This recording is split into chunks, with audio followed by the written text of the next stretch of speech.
শুভ বিকেল বন্ধুরা। আজকে একটি আমার জীবনে বিশেষ দিন। আজকে তো বাইরে যেতেই হচ্ছে, আপনারা বুঝতেই পাচ্ছেন। কালকে গুরু পূর্ণিমা। বিশেষ দিন আজকে এবং কালকেও। এত জল ঝড়ের মধ্যেও আমাকে বার হতে হচ্ছে। তো বন্ধুরা, আপনারা দেখতে থাকুন, সবটাই আপনাদের দেখাবো। কোথায় যাচ্ছি, কেন যাচ্ছি।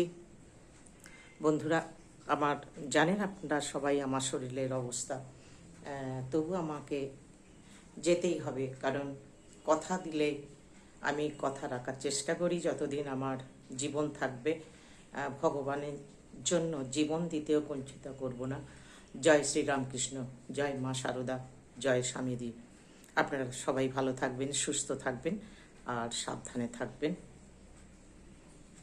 নমস্কার বন্ধুরা, এখানেই রাখলাম।